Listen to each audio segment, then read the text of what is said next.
السلام علیکم ورحمۃ اللہ وبرکاتہ۔ جب آپ گھر سے باہر نکلتے ہیں تو آپ ایسا کیا کرتے ہیں جس سے آپ محفوظ رہیں، کوئی بلا آپ کے نزدیک نہ آ سکے؟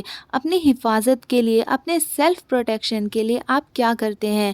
میں بھی کچھ نہیں کرتے ہوں گے، لیکن ہاں کچھ لوگ ہیں جو اپنے سیلف پروٹیکشن کے لیے کچھ پڑھتے ہیں۔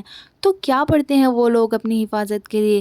چلیے آج میں آپ کو بتاتی ہوں گھر سے باہر نکلنے کی دعا، اور وہ بھی حدیث کی روشنی میں۔ بہت ہی چھوٹی دعا ہے، اگر اس دعا کو آپ 10 سے 15 بار لگاتار پڑھیں گے تو بہت ہی ایزیلی آپ کے یاد ہو جائے گی۔ اس کو یاد ضرور کر لیں، بہت ہی امپورٹنٹ دعا ہے یہ۔ تو جب بھی آپ گھر سے باہر نکلیں تو آپ کو یہ دعا پڑھنی ہے۔ اسکرین پر غور کریں، لکھی ہوئی ہے بسم اللہ الرحمن الرحیم، بسم اللہ توکلت علی اللہ لا حول ولا قوة الا باللہ، بسم اللہ توکلت علی اللہ لا حول ولا قوة الا باللہ۔ ایک بار پھر سے میں آپ کو پڑھ کر سنا دیتی ہوں، بسم اللہ توکلت علی اللہ لا حول ولا قوة الا باللہ۔ بہت لوگ ایسے بھی ہیں جن کو قرآن پڑھنا نہیں آتا، تو ان کے لیے میں نے ہندی میں بھی لکھ دیا، آپ اسکرین پر غور کریں، لکھی ہوئی ہے بسم اللہ توکلت علی اللہ لا حول ولا قوة الا باللہ۔ تو میں نے یہاں پر ہندی میں بھی لکھ دیے اور عربی میں بھی لکھ دیے، تو جس کو عربی نہیں آتی ہے وہ ہندی میں پڑھ کر سیکھ سکتا ہے،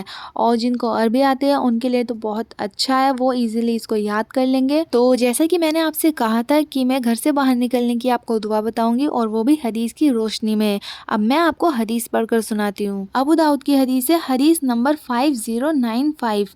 رسول اللہ صلی اللہ علیہ وسلم نے فرمایا، جب بندہ اپنے گھر سے نکلے اور یہ کلمات کہہ لے، بسم اللہ توکلت علی اللہ لا حول ولا قوة الا باللہ، اللہ کے نام سے میں اللہ عز و جل پر بھروسہ کرتا ہوں، کسی شر اور برائی سے بچنا اور کسی نیکی یا خیر کا حاصل ہونا اللہ کی مدد کے بغیر ممکن نہیں، تو اس وقت اسے یہ کہا جاتا ہے، تجھے ہدایت ملی، تیری کفایت کی گئی اور تجھے بچا لیا گیا، چنانچہ شیطان اس سے دور ہو جاتے ہیں، اور دوسرا شیطان اس سے کہتا ہے، تیرا داؤ ایسے آدمی پر کیوں کر چلے جسے ہدایت دی گئی، اس کی کفایت کر دی گئی اور اسے بچا لیا گیا۔ امید کرتی ہوں آپ کو اس دعا کی اہمیت اچھے سے سمجھ میں آ گئی ہوگی، یہ دعا کتنی امپورٹنٹ ہے ہمارے لیے کہ جب بھی گھر سے باہر نکلیں تو اس دعا کو ضرور پڑھ لیا کریں۔ ویڈیو کو زیادہ سے زیادہ شیئر کریں تاکہ اور لوگوں کو بھی اس دعا کے بارے میں پتہ چل سکے، اور اسی طرح کی اسلامک ویڈیوز دیکھنے کے لیے ہمارے چینل اسلامک ذہن کو ضرور سبسکرائب کر لیں۔